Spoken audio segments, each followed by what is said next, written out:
Asa nareo nanamaky an'le article ny Libération iny izay malaza be mihitsy aty apita aty dia izay milaza hoe ny gouvernement malagasy dia andray immigré izay tsy ilain'ny fanjakana ny tanàna be kitana. Dia io resaka io tena hoe malaza be, tena malaza be mihitsy, ary olona maro be mihitsy tonga nitatitra anahy ary nanontany ny aviako momba an'izay. Dia fanontaniana indray moa izany no niakatra tato an-tsaiko tato indray. Dia hoe fa maninona ny fanjakana malagasy nandeha andray teratany vahiny tsy fatam-piaviana izay efa tsy ilain'le Amerikanina hiditra ao amin'ny tanintsika ao.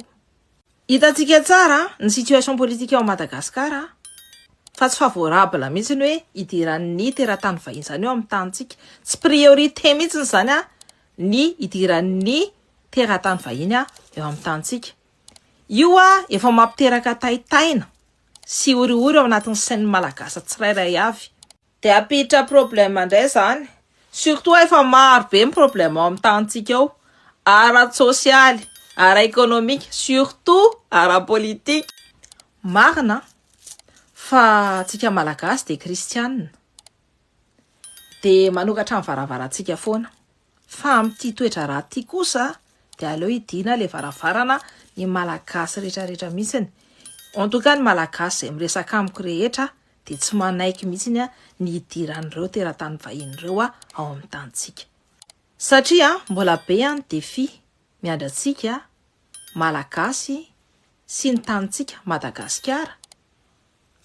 Ka tsika tsy mbola vonona mihitsy andray teratany vahiny ao amin'ny tany mamintsika sy ny firenentsika. Ny priorité amin'ny be sy maro amin'izao amin'ity orana avo ity dia ny sécurité sanitaire dia ny sécurité alimentaire. Dia averiko eto foana fa nareo tsy onom-boafidy.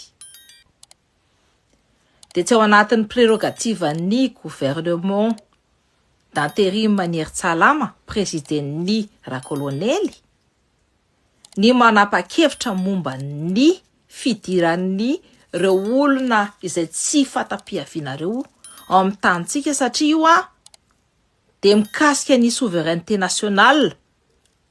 Ny souveraineté izany dia zavatra sarobidy sy sensible.